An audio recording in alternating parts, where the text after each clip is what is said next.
கிறிஸ்துவுக்கே புகழ். சனிக்கிழமை புனிதர்கள் அனைவரின் பெருவிழா. நற்செய்தி வாசகம் புனித மத்தேயு எழுதிய தூய நற்செய்தி அதிகாரம் 5 இறைவார்த்தைகள் 1 தொடக்கம் 12. அக்காலத்தில் இயேசு மக்கள் கூட்டத்தை கண்டு மலை மீது ஏறி அமர அவருடைய சீடர் அவர் அருகே வந்தனர். அவர் திருவாய் மலர்ந்து கற்பித்தவை: ஏழையரின் உள்ளத்தோர் பேறு பெற்றோர், ஏனெனில் விண்ணரசு அவர்களுக்குரியது. துயர் உறுவோர் பேறு பெற்றோர், ஏனெனில் அவர்கள் ஆறுதல் பெறுவர். கனிவுடையோர் பேறு பெற்றோர், ஏனெனில் அவர்கள் நாட்டை உரிமை சொத்தாக்கிக் கொள்வர். நீதி நிலைநாட்டும் வேட்கை கொண்டோர் பேறு பெற்றோர், ஏனெனில் அவர்கள் நிறைவு பெறுவர். இரக்கமுடையோர் பேறு பெற்றோர், ஏனெனில் அவர்கள் இரக்கம் பெறுவர். தூய்மையான உள்ளத்தோர் பேறு பெற்றோர், ஏனெனில் அவர்கள் கடவுளை காண்பர். அமைதி ஏற்படுத்துவோர் பேறு பெற்றோர், ஏனெனில் அவர்கள் கடவுளின் மக்கள் என அழைக்கப்படுவர். நீதியின் பொருட்டு துன்புறுத்தப்படுவோர் பேறு பெற்றோர், ஏனெனில் விண்ணரசு அவர்களுக்குரியது. என் பொருட்டு மக்கள் உங்களை இகழ்ந்து துன்புறுத்தி உங்களை பற்றி இல்லாதவை பொல்லாதவையெல்லாம் சொல்லும்போது நீங்கள் பேறு பெற்றவர்களே, மகிழ்ந்து பேறு வகை கொள்ளுங்கள், ஏனெனில் விண்ணுலகில் உங்களுக்கு கிடைக்கும் கைமாறு மிகுதியாகும். சிந்தனை: இன்று மிகவும் உன்னதமான விழாக்களுள் ஒன்றான புனிதர்கள் அனைவரையும் நாம் கொண்டாடுகின்றோம். அனைத்து புனிதர்கள் எனப்படுபவர்கள் திரு அவையால் பிரகடனப்படுத்தப்பட்ட புனிதர்களையும் பிரகடனப்படுத்தப்படாத புனித வாழ்வு வாழ்ந்தவர்களையும் குறிக்கின்றது. புனித வாழ்வுக்கான பாதையை இன்றைய நற்செய்தி வாசகம் எமக்கு முன்வைக்கின்றது. இந்த பாதையால் சென்றே புனிதர்கள் விண்ணகத்தை அடைந்தார்கள். இந்த உலகத்திலே வாழ்ந்தபோது இந்த புனிதர்களும் புனிதையர்களும் உள்ளத்தில் ஏழைகளாகவும் துயருறுகிறவர்களாகவும் கனிவுடையவர்களாகவும் நீதிக்காக பசிதாகம் கொண்டவர்களாகவும் இரக்கம் அமைதி நிறைந்தவர்களாகவும் தூய உள்ளம் பெற்றவர்களாகவும் கிறிஸ்துவுக்காக துன்புறுத்தப்பட்டவர்களாகவும் வாழ்ந்தார்கள். இவர்களை ஆண்டவர் பேறு பெற்றவர்கள் என்று சொல்கின்றார். அவர்கள் பெற்ற பேறுகள் என்ன?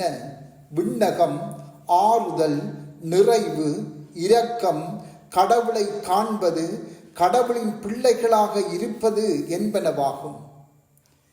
இந்த பேறுகள் எம்மை புனிதத்தின் உச்சத்துக்கு அழைத்துச் செல்கின்றன.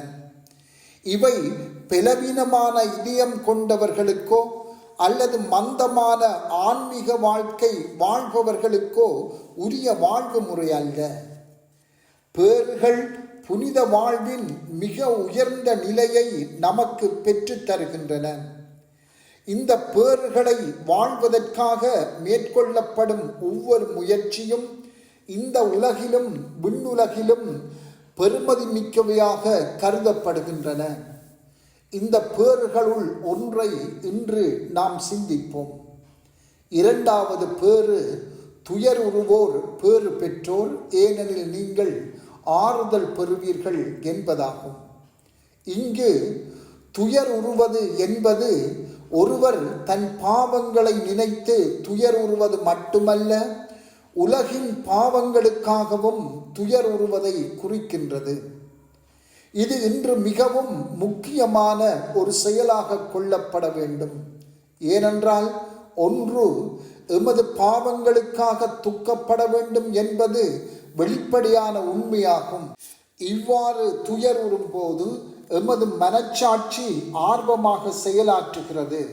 இவ்வாறு அது செயலாற்றும் போது கடவுளுக்கு எதிராக இழைத்த குற்றங்களை ஏற்றுக்கொள்ளவும் அதில் இருந்து விடுபட்டு வாழவும் அது எங்களை தூண்டுவதாக அமைகிறது. 2, உலகில் காணப்படுகின்ற தீமைகளுக்காகவும் நாம் துக்கப்பட வேண்டும்.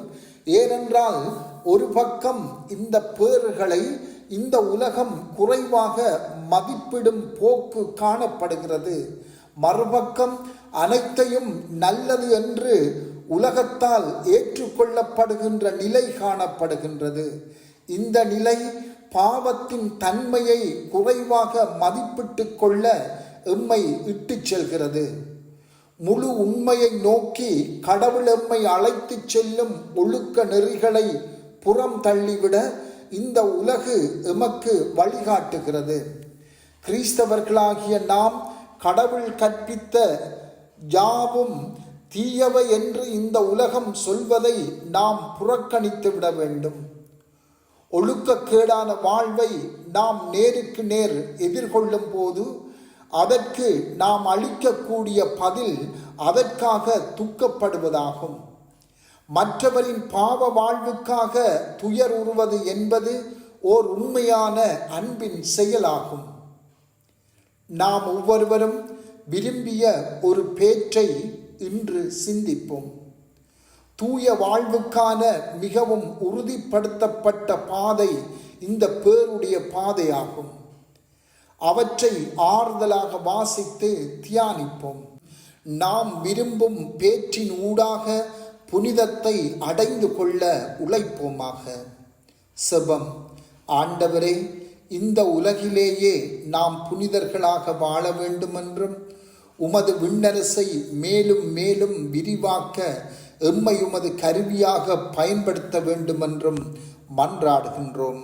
ஆமென்.